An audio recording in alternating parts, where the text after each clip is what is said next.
You wake up in 1926, and the first thing that hits you is the silence. No hum of electronics, no notification sounds, no distant highway drone, just the creak of wooden floorboards and morning birds. Your bedroom window is open because there's no air conditioning, and the air smells like coal smoke from neighboring chimneys mixed with fresh bread from the bakery down the street. You stumble to the bathroom, but there's no bathroom, not like you know it.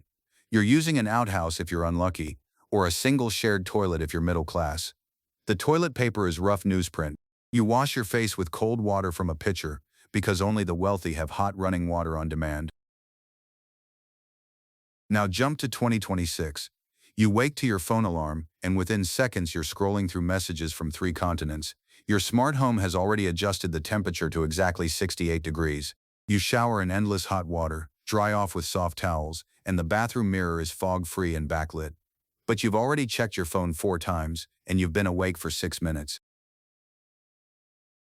Back in 1926, breakfast means real food, but limited food. You eat eggs from chickens you might actually know, bread baked this morning, and coffee that's just coffee. No oat milk, no options. Everything tastes intensely of itself because there are no preservatives, no artificial flavors. But if it's winter, you're not eating strawberries, and you won't until June. Seasonal eating isn't a choice, it's reality. Your 2026 breakfast is whatever you want from wherever you want. Mangoes from Thailand, avocados from Mexico, coffee from Ethiopia, all in your kitchen in Kansas. You can eat strawberries in December, but when you actually taste them, they're watery and bland compared to what you just ate in 1926. You're scrolling through news of wars, climate disasters, and political chaos in 17 countries while you eat. You barely taste anything. In 1926, you head outside, and the city street is alive with people. Neighbors actually talk to each other because there's no alternative entertainment. Kids play stickball in the street because there's barely any car traffic. You know everyone on your block. The milkman knows your name, and so does the postman who delivers mail twice a day. Community isn't something you seek out, it's unavoidable. In 2026, you walk the same street, and it's quieter than a library. Everyone's inside or wearing earbuds. You don't know your neighbors' names, and they don't know yours. But you have 847 friends online. You can video call your cousin in Australia, join a community of people who share your obscure hobby, and never feel alone, yet somehow you often do. You go to work in 1926, probably in a factory or shop, and the labor is brutal. 10-hour days, 6 days a week, dangerous machines with no safety guards. The air in the factory is thick with dust and fumes. Your hands will be calloused and scarred, but at 5 p.m., work ends, completely. No one can reach you until tomorrow because there are no phones in homes, no email, no Slack messages. Your evening is entirely yours. Your 2026 work is safer, cleaner, and you might do it from your couch. The physical danger is gone. You have workplace protections, ergonomic chairs, and HR departments, but you also have email at 9 p.m., Slack messages on Sunday, and an expectation that you're always available.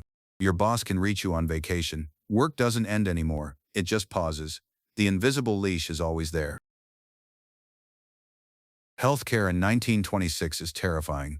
You cut your hand badly, and there's a real chance of death from infection because penicillin won't be discovered for 2 more years. Childbirth kills thousands of women annually.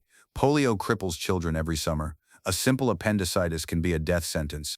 You watch people die from things that will one day be trivial, and there's nothing anyone can do. In 2026, you have antibiotics, vaccines, and surgery that can repair almost anything. That same cut gets a bandage, and you forget about it. You'll probably live into your 80s. Cancer is often survivable, but healthcare costs can bankrupt you, and you're bombarded with health anxiety from endless online symptom searches. You have the tools to live longer but spend more time worrying about death than your 1926 counterpart ever did. Entertainment in 1926 means you actually do things. You play piano, not because you're talented, but because that's how you hear music at home. You read books for hours because there's nothing else. You attend community dances, theater performances, and baseball games.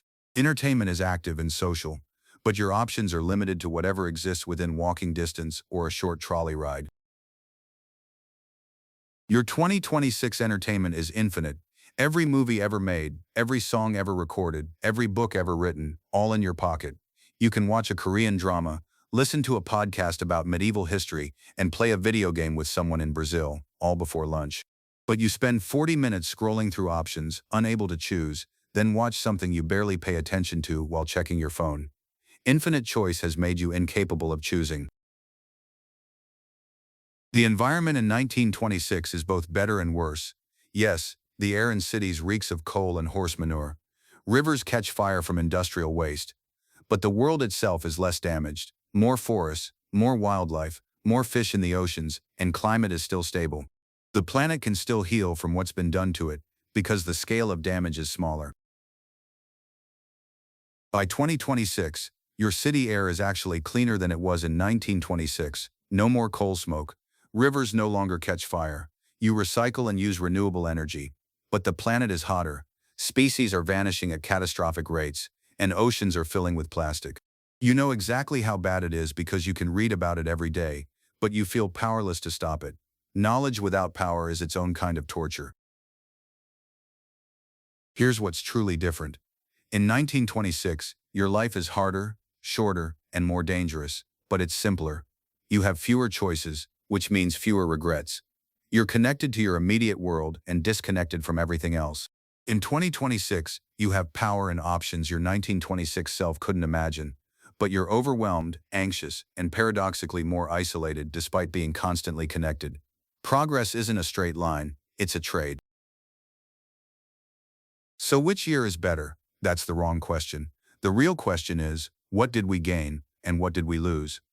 You can't go back to 1926, that world is gone. But maybe you can take something from it, the presence, the community, the simplicity. And maybe you can keep the best of 2026, the medicine, the opportunity, the connection to the wider world. You're not choosing between eras, you're choosing what kind of person to be and the one you're actually living in.